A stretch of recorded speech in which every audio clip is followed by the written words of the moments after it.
Bom dia. Lucas 1. Evangelho de Lucas, capítulo 1. Tendo em vista que muitos já se empenharam em elaborar uma narrativa histórica sobre os eventos que se cumpriram entre nós, conforme nos transmitiram que desde o princípio foram testemunhas oculares dos fatos e servos dedicados à palavra. Eu, pessoalmente, investiguei tudo em minúcias, a partir da origem, e discuti e decidi escrever-te um relato ordenado, ó excelentíssimo Teófilo. E isso para que tenhas plena certeza das verdades que a ti foram ministradas. Lucas era um médico na época, era um médico da época. Ele não andou com Jesus. Ele não foi ali um discípulo de Jesus.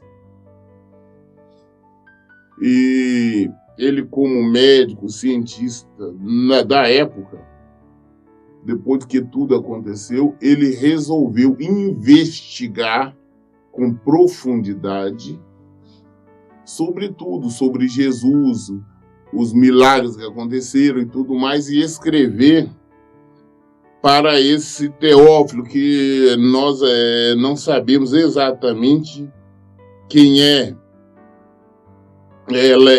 Teófilo quer dizer querido por Deus, ou aquele que ama Deus. Dizem que foi um militar, na época da alta patente do exército romano, que, convertido ao Senhor, ele patrocinou, ele bancou essa pesquisa por Lucas. Então Lucas investigou, ele interrogou cada uma das pessoas sobre o que aconteceu, como Jesus agiu e tudo mais. E no versículo 2, como ele mesmo fala, incrível, ele investigou, conversou, interrogou as testemunhas oculares dos fatos e servos dedicados, que foram os apóstolos. Ele conversou com cada um, interrogou, anotou só para ter certeza. Ele fez uma pesquisa neutra. Como no versículo 3 ele fala que ele mesmo investigou tudo em minúcias, a partir da origem, e fez todo o relato. Então ele escreveu o Evangelho de Lucas. Marcos andou com Jesus, Mateus também, nós lembramos que era um cobrador de impostos, João, somente Lucas, que não andou, ele investigou. Para ele escrever o Evangelho, foi tudo um trabalho de investigação, digamos, seria muito mais aprofundado do que um trabalho jornalístico na época. Ele investigou tudo e fez. Então, Lucas foi o único que não andou com Jesus. Então, ele fez isso para este Teófilo, bancou essa pesquisa. Muito bem, então ele começa falando então da origem, inclusive ele fala coisas que nos outros evangelhos não falam. Versículo 5. Na época de Herodes, rei da Judeia, havia um certo sacerdote chamado Zacarias, que fazia parte do grupo sacerdotal de Abias. E Isabel, sua esposa, também era uma das descendentes de Arão. Então, na época em que Herodes era rei, só podemos entender que, na verdade, nesse tempo bíblico aqui, houve 3 reis Herodes. Esse Herodes não é o mesmo que a Bíblia cita no final, até que foi comido por bichos, tá? Houve 3 reis Herodes diferentes. Que fazia parte, ele era um sacerdote, claro, da tribo, era descendente de Levi, bem como a sua esposa Isabel, e inclusive era descendente, né, parente de Arão. Arão, irmão de Moisés. Então, todos ambos, os casais, eram da tribo de Levi, porque era da tribo, na verdade, aquela família que o Senhor autorizou, permitiu, mandou que tomasse as contas das coisas do Senhor, pudesse trabalhar, exercer qualquer coisa no ministério. Os dois andavam em justiça aos olhos de Deus e obedeciam de forma irrepreensível a todos os mandamentos e doutrina do Senhor. Então, este casal, ele como sacerdote, a sua esposa, eles andavam, eles viviam de acordo com a palavra de Deus. Eles procuravam obedecer em tudo. Você vê que a palavra fala que eles eram irrepreensíveis diante do Senhor. Tá? Ou seja, um homem e uma mulher, um casal de pessoas de Deus, que serviam realmente, que amavam a Deus, dedicavam sua vida a Deus. Versículo 7. Contudo, eles não tinham filhos, porque Isabel era estéril e ambos eram avançados em idade. Apesar de ser homens e mulheres de Deus, eles já eram de certa idade, já eram velhos e não tinham filhos. Por algum motivo, a mulher dele, a Isabel, ela era estéril, ela não podia ter filhos. Então, esse casal de pessoas que servia ao Senhor, a Bíblia nos fala, como nós vimos aqui, que eram pessoas que eram irrepreensíveis diante de Deus, ou seja, não tinha do que repreender, chamar a atenção deles, porque eles procuravam viver de acordo com a palavra de Deus. Eles não tinham filhos, já eram velhos, assim como outros casais que nós vemos na Bíblia, que também não tiveram filho, mas Deus os abençoou. Em certa ocasião, versículo 8, em certa ocasião, quando o seu grupo estava de serviço, Zacarias ministrava como sacerdote diante de Deus. Ele foi escolhido por sorteio, de acordo com a tradição do sacerdócio, para ter acesso ao altar do Santo dos Santos e ali oferecer a queima do incenso. Uma vez ao ano, nós sabemos que no templo do tabernáculo tinha divisão. Ali, inclusive, onde ficava a arca do Senhor, que é chamado lugar Santo dos Santos, ou o lugar santíssimo.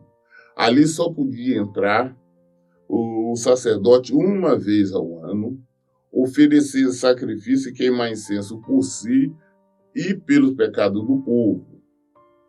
Ele, quando era um escolhido ali entre o sacerdócio, né, quem aquele ano iria entrar para oferecer a queima de incenso. E esse sacerdócio, quando ele entrava para lá, nas vestes dele, tinha vários sinos nas vestes dele.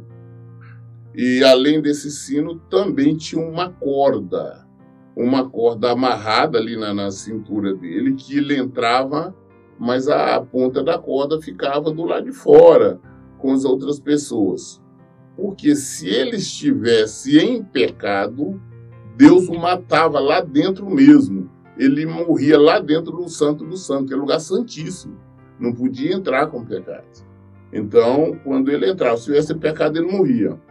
Então, o que ocorre? Como não podia entrar ninguém para tirar o cadáver dele de lá, porque se entrasse a pessoa ia morrer também, então as pessoas ficavam observando. Quando os sinos paravam de bater, de tocar, imaginava-se então sabia que tinha acontecido alguma coisa com o sacerdote. Então puxava-se ele pela corda, porque não podia ninguém entrar nem mesmo para tirar o cadáver.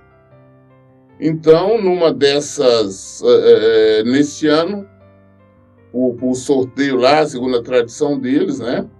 Foi escolhido o sorteio e ele foi o escolhido para entrar no Santos dos Santos, no lugar santíssimo, para queimar incenso. O Zacarias. Então, muito bem, ele foi esse ano. Versículo 10.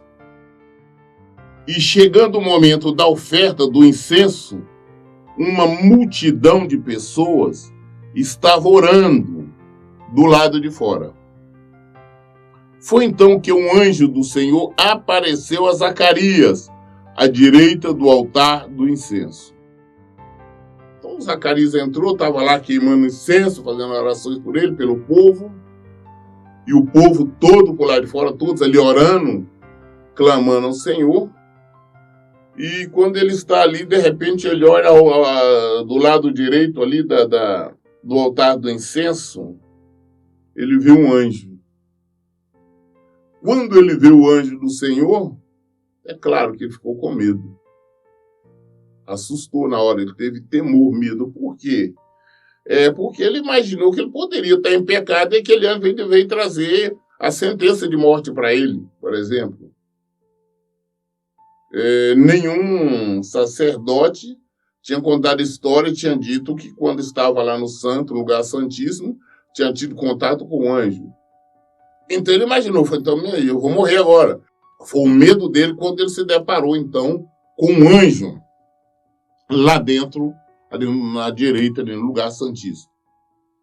Versículo 12 diz, assim que Zacarias o viu, ficou perplexo e um grande temor o dominou completamente. Ele ficou com muito medo. Eu acho que qualquer um de nós ficaríamos. Eu, com certeza, no lugar dele, se estivesse lá, quando visse, imaginaria também que chegou a minha hora. Foi o que ele imaginou. Versículo 13. Entretanto, o anjo lhe assegurou, não tenhas medo, Zacarias. Eis que a tua súplica foi ouvida. Isabel, tua esposa, te dará à luz um filho, e tu lhe porás o nome de João. Falou, olha, o anjo falou que não tenha medo, não. Fique em paz, fique tranquilo. As suas orações, o seu clamor foi ouvido por Deus. E a sua esposa Isabel vai ter um filho. Ou seja, você vai ser pai. E ela vai te dar um filho e você tem que colocar o nome dele de João.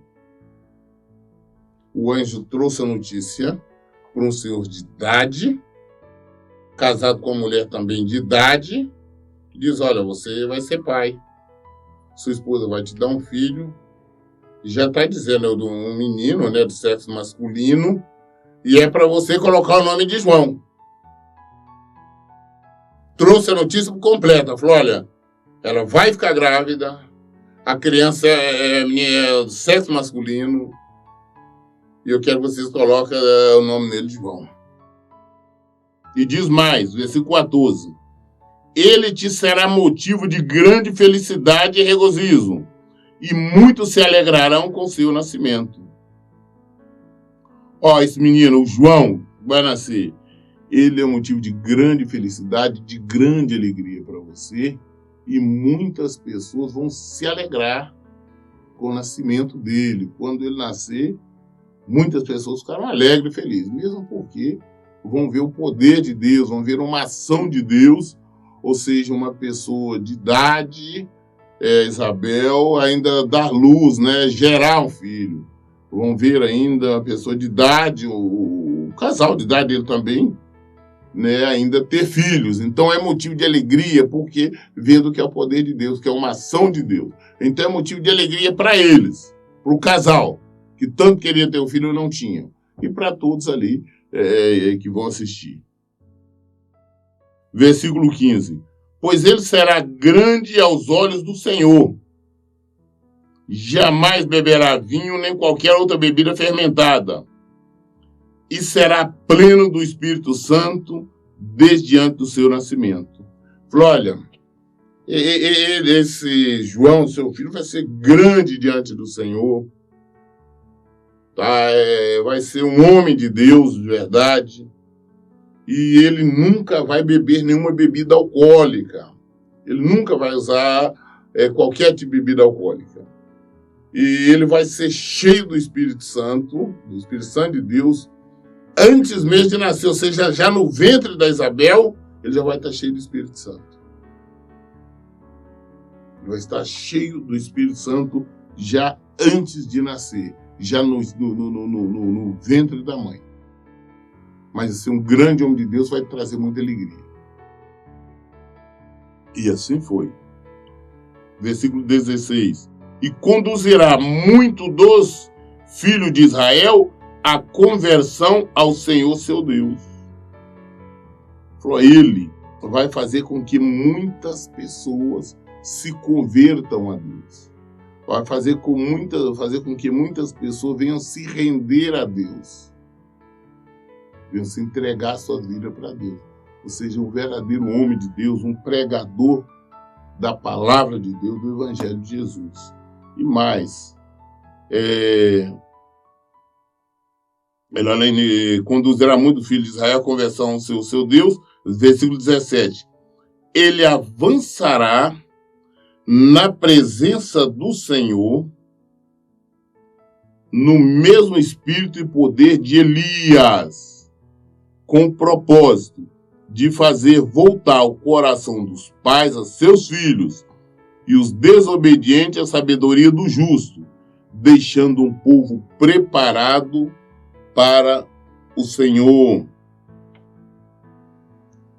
Inclusive lá em Mateus 11, Jesus, eles que vieram questionar Jesus, mas não disse que antes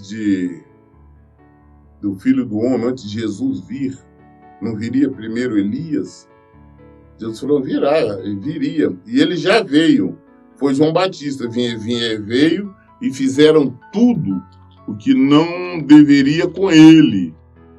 E foi que realmente fizeram e mataram, porque João Batista veio no espírito de Elias, ou seja, no espírito dos profetas, porque ele era simplesmente, Elias representa os profetas. Tá, mas então ele avançará na presença do Senhor no mesmo espírito e poder de Elias. Então, por questionar, mas não, Elias viria? Não, Elias veio no poder do espírito de Elias. Por que isso?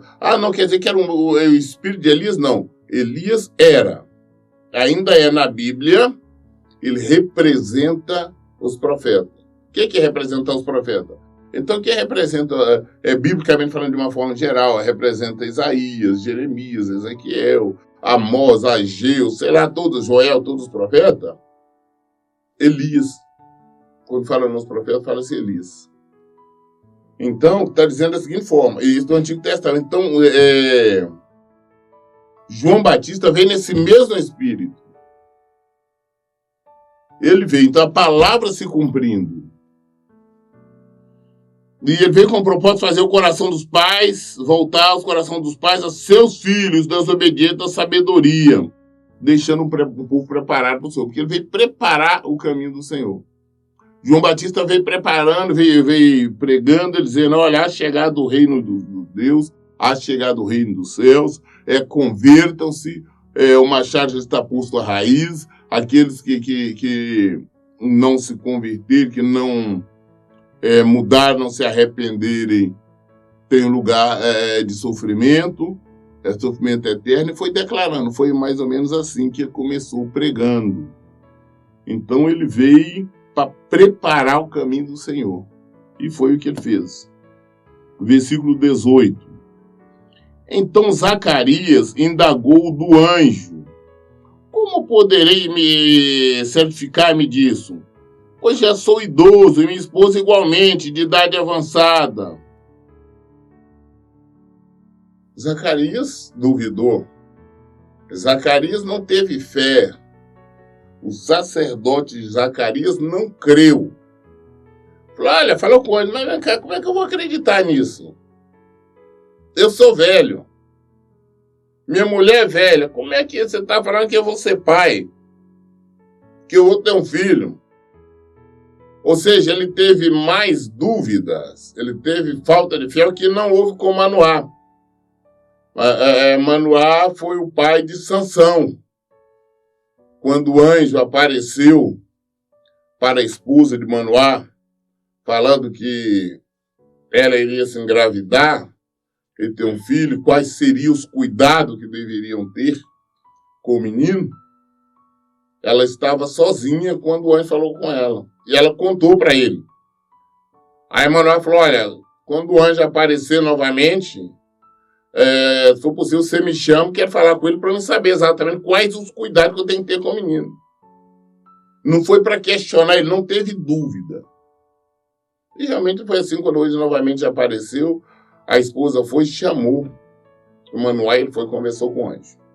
Mas muito bem, mas agora o Zacarias está com dúvida. Mas como é que vai ser? Eu sou velho, minha mulher é velha, como é que esse negócio vai dizer que eu vou ser pai? Nossa dúvida, o nosso medo, a nossa falta de fé tem consequências. E nós vamos ver para esse sacerdote, o pai de João Batista. Ao que o anjo lhe replicou, sou Gabriel, aquele que está permanentemente na presença de Deus. E fui encarregado de vir falar e transmitir-te estas boas notícias.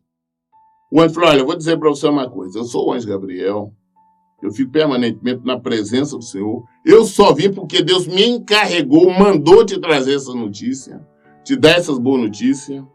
Porque é uma ótima, não é uma boa notícia, é uma ótima, uma maravilhosa notícia para um casal de idosos saber que vai ser pai. E que o filho vai ser extremamente abençoado, vai ser um homem de Deus. Falou, olha, eu sou o Gabriel. Sou anjo que vive na presença de Deus o tempo todo. Eu só vim trazer essas boas notícias. Só isso. Vim para transmitir essa notícia. No versículo 20. Porém, eis que permanecerás em silêncio, pois não conseguirás falar até o dia que venhas ocorrer tudo quanto te revelei, porquanto não acreditastes nas minhas palavras, as quais no seu devido tempo se cumprirão. Falou, olha, mas como você não acreditou no que eu te falei, você vai ficar mudo, você não vai falar até o dia que se cumprir tudo isso que eu falei. Ou seja, até o dia que nasceu o menino, o João. Até lá você não vai falar, vai ficar mudo. Porque você não acreditou, você duvidou, você não creu.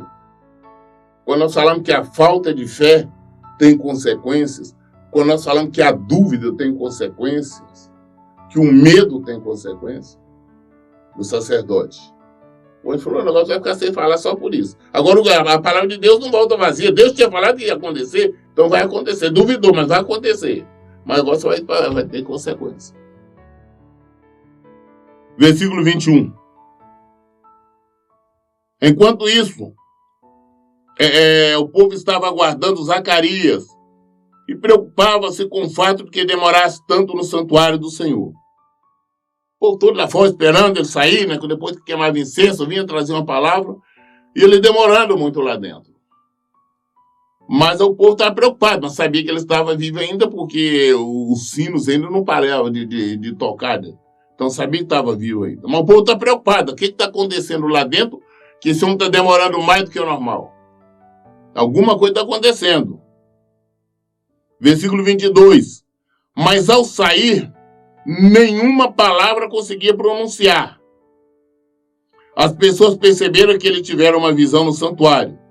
Zacarias tentava comunicar-se através de sinais, permanecendo, todavia, mudo. Aí, quando ele saiu, o povo, depois de demorar muito, ele saiu, e ele não conseguia falar, ele não conseguiu falar, tentava falar através de sinais, mas mudo. Ele não conseguiu falar nada. Nem mesmo o que tinha acontecido com ele. Mas o povo entendeu que ia acontecer alguma coisa, que ele teve alguma visão, alguma coisa. Mas ele não conseguiu falar nada. O castigo, e nós vamos ver que, pelo menos, na pior das hipóteses, João Batista, o Zacarias ficou mudo, pelo menos 9 meses. Isso levando em consideração que logo em seguida a esposa dele tem engravidado.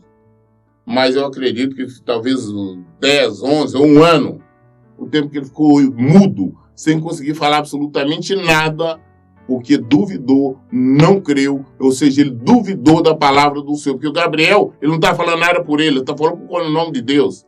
Deus o enviou como ele disse. Ele veio trazer notícia. Então ele duvidou. Ele pagou. Mas a palavra de Deus se cumpriu. Ele falou que ia nascer, o menino nasceu, e nós ficamos sabendo a respeito de João Batista. Versículo 23. Ao completar seus dias dedicados ao serviço, ele regressou para casa. E passado esse tempo, Isabel, sua esposa, engravidou. Mas durante 5 meses, ocultou-se das pessoas, não saindo de casa. Passado o tempo, normal lá que ele tinha que ficar exercendo o ministério dele, terminou, ele retornou para a casa dele. Depois que ele retornou, claro, ele manteve relações com sua esposa e ela, então, engravidou. Ela ficou grávida. A palavra de Deus se cumpriu. Mas ela, durante 5 meses, não quis sair fora de casa para ninguém ver. Ou seja, para não trazer dúvida. Não, será já é idosa, uma senhora de idade, grávida, será ou não? Ou seja, ela resolveu ficar quieta em casa. Ninguém ficou sabendo de nada. Mas ela estava grávida. 5 meses escondida de tudo. Versículo 25. E ela dizia a si mesmo: isto é dádiva do Senhor para mim. Eis que seus olhos me contemplaram, para retirar de sobre mim a grande humilhação que sentia diante de todos. Ela viu e falou: não, isso é uma dádiva, isso é um presente de Deus para mim, para que ninguém venha escarnecer de mim. É um presente de Deus para mim. Ela agradecia o Senhor. Mas muito bem, vamos ver, versículo 26. Então, no 6º mês, ou seja, no 6º mês de gravidez da Isabel, ela estava grávida nos 6 meses, aí Deus enviou o anjo Gabriel, agora o mesmo anjo, enviou para Nazaré, uma cidade da Galileia, a uma virgem prometida em casamento, a um certo homem chamado José, descendente de Davi, e o nome da virgem era Maria. Então, quando Isabel estava grávida 6 meses, Deus enviou o anjo Gabriel, o mesmo anjo, lá em Nazaré, para falar com Maria. Maria era uma jovem virgem, que ela estava mais ou menos assim, noiva, se ele pede noivada, não era casada. Ela era prometida a José. José era descendente da mesma linhagem, né, da família do sangue lá de Davi, do rei Davi. O anjo foi falar com esta jovem virgem, essa jovem que não era casada ainda. Era assim como fosse um noivado. Foi falar com ela lá, que era noiva, namorada de José. Versículo 28. O anjo chegou ao lugar onde ela estava e ao se aproximar lhe declarou: alegra-te muito agraciada, o Senhor está contigo. O anjo chegou quando ela viu o cumprimento, já falando com ela, porque veio trazer uma boa notícia. Falou: fica alegre. Fica alegre porque você é muito abençoada. Alegra porque você é abençoada. O Senhor está com você. Claro, o Senhor veio trazer uma boa notícia que ela iria gerar o Filho de Deus. Falou: você é abençoada. Diante de tais palavras, versículo 29, Maria ficou intrigada, imaginando qual poderia ser o motivo daquele tipo de saudação. Mas o anjo lhe revelou: Maria, não temas, pois recebeste grande graça da parte de Deus. Quando o anjo chegou a cumprimentar, ela ficou sem entender, né? Por que estou sendo cumprimentada assim? Né? Dizendo que eu sou muito abençoada, que Deus está comigo. Por que o anjo está me cumprimentando assim? Aí o anjo falou: não precisa ficar com medo, não. Não precisa ficar com medo, pois vai receber uma grande graça da parte de Deus. As pessoas até hoje ainda ficam falando: não, Maria, não. Maria foi abençoada. Ela recebeu uma bênção, ela recebeu a graça. a bênção de poder gerar o Filho de Deus. Acabou. Ela não é nada mais, não é nada menos. Ela recebeu uma grande bênção. Ela não pode fazer nada, interceder por ninguém, fazer nada por ninguém. Ela foi uma pessoa que recebeu uma bênção, uma grande bênção, um privilégio, e acabou. Seria uma pessoa como outra qualquer. Agora o anjo fala que Maria não tem por receber este grande graça da parte de Deus. Recebeu uma grande graça, uma grande bênção. Foi o que você recebeu. Mas fora você não pode interceder, não pode fazer mais nada. Versículo 31. Eis que engravidarás e darás à luz a um filho, a quem chamarás pelo nome de Jesus. Ele será grande e será chamado Filho do Altíssimo. O seu Deus lhe dará o trono do seu pai Davi, e ele reinará sobre o povo de Jacó, e seu reino nunca terá fim. Veio trazer a boa notícia, que ela iria gerar o Filho de Deus, que ela iria gerar Jesus Cristo, o Messias. No versículo 34, então perguntou Maria ao anjo, como acontecerá isso? Pois jamais tive relação sexual com homem algum. Então o anjo lhe esclareceu, o Espírito Santo virá sobre ti, e o poder do Altíssimo te cobrirá com suas sombras, e por esse motivo, o ser que nascerá de ti será chamado Santo, Filho de Deus. Nós lemos capítulo 1 de Lucas. Lemos aqui até o versículo 35. Qualquer dúvida, nós esclarecemos na Bíblia. Todas as respostas estão aqui. Por isso, em todo tempo, eu digo, leiam e pratiquem a Bíblia. Que Deus abençoe. Até hoje.